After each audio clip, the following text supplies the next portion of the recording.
Hi, I'm Larry Bass with LarryOnLoans.com, and we're going to talk about mortgage insurance and what is mortgage insurance, why is there mortgage insurance, those type of things.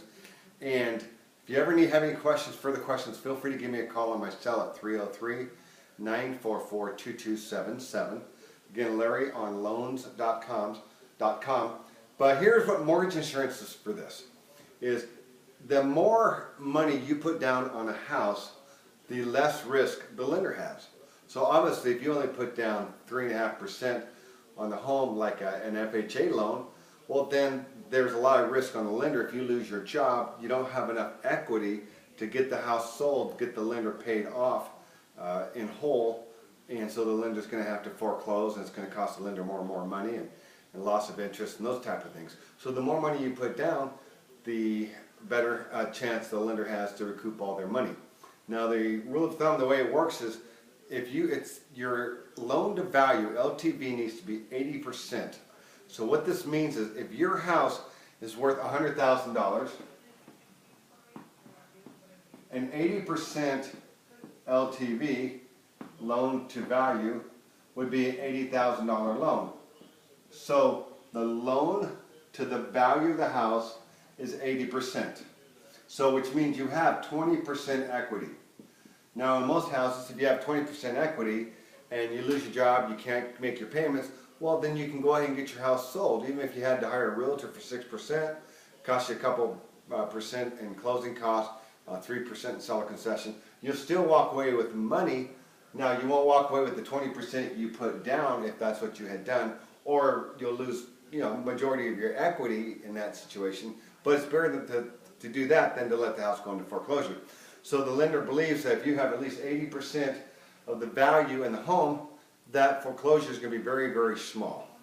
So what they'll do is, they say, okay, well, if a lot of homeowners don't have a 20% to put down on a home, or 20% equity in the home if they refinance, so they've come up with what they call mortgage insurance. And that's just like another insurance, like you have life insurance, health insurance, car insurance.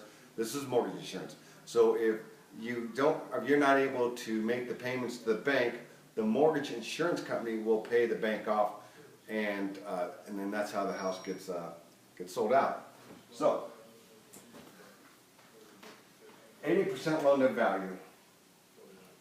So again, on a graph, if we graph it, good old standard graph, if this is your 80% and here's your 100% LTV, statistically you're going to have a whole lot more loans foreclosed in this range here. Now there are different insurance numbers or factors on different loans. So for example, if you have an FHA loan, which is a loan insured by the Federal Housing Administration, which is actually underneath part of HUD, Housing and Urban Development, you have actually two insurance premiums.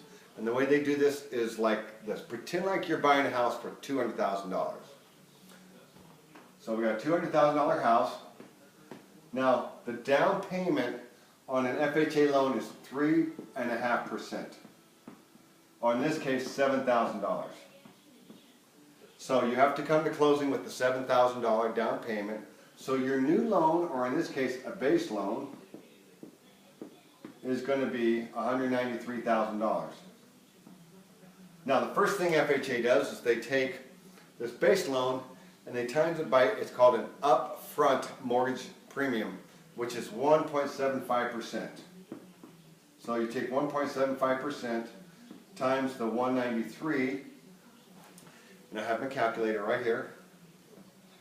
So 193, 1.75%. Okay, it's $3377.50.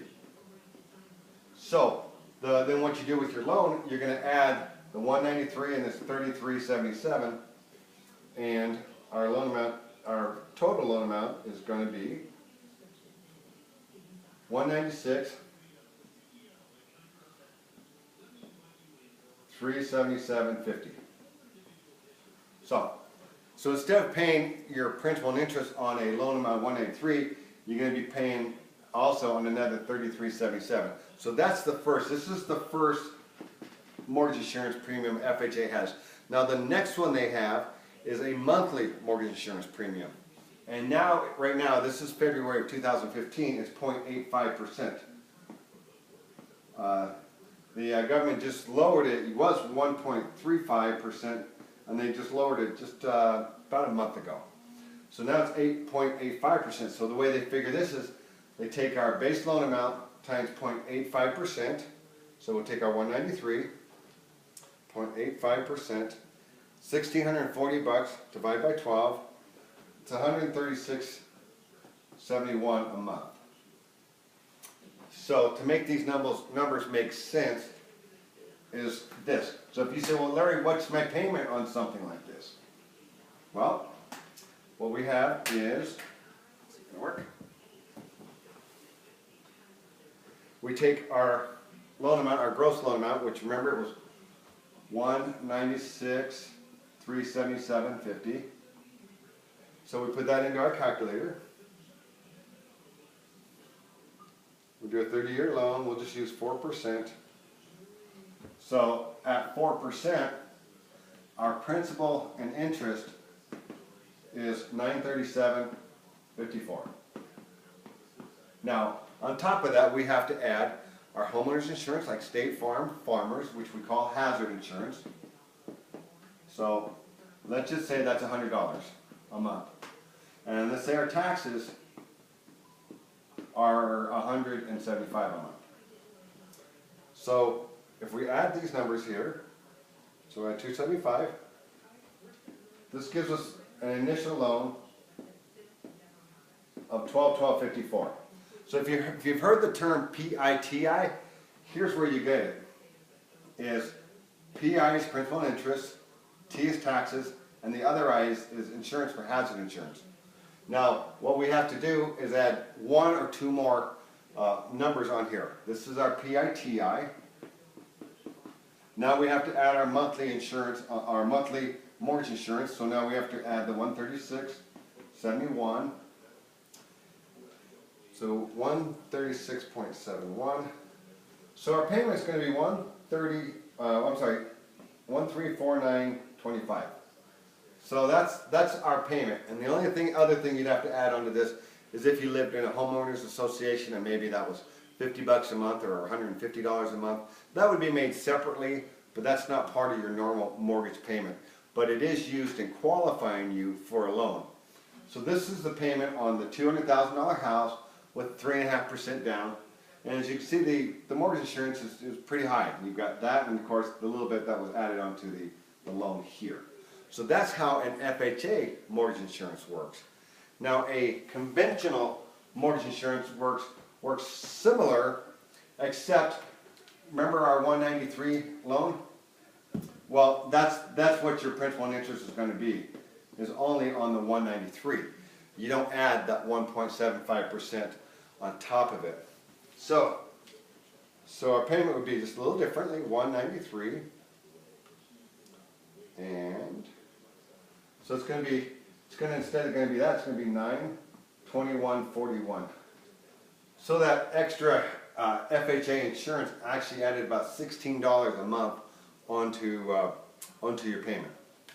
So that is our new principal and interest payment on a $193,000 loan. Now, actually, to help confuse you a little more, your conventionals usually do 3% down, not 3.5%, 5%, 10, and then 20, and then whatever you want to. So, of course, this payment is based on a 3.5% down payment. Technically, you only have to do 3, but you still have mortgage insurance. And let me see if I have those factors. Well, I didn't write those down. But if you do 3% down, your factor for your conventional is going to be 3%, probably about 9-8%, somewhere in that range. And then if you put 5% down, it's going to be closer to 0.52%, and so on and so forth. So you still are going to have a mortgage insurance premium, whether it's conventional or FHA. At least, and on conventional, once you get 20% equity, so if you put down 20%, you would not have any mortgage insurance at all. Now, if you got an FHA loan and you put down 20%, well, there's no reason to get an FHA loan if you have that kind of money, most likely, but you would actually still have mortgage insurance. FHA is not as consumer friendly as they lead us to believe. You'll always have mortgage insurance with FHA no matter what. So that's a little explanation on mortgage insurance. If you have any questions, again, give me a call, Larry, at 303-944-2277, and you can visit my website, LarryOnLoans, LOANS.com. Have a great day. Bye.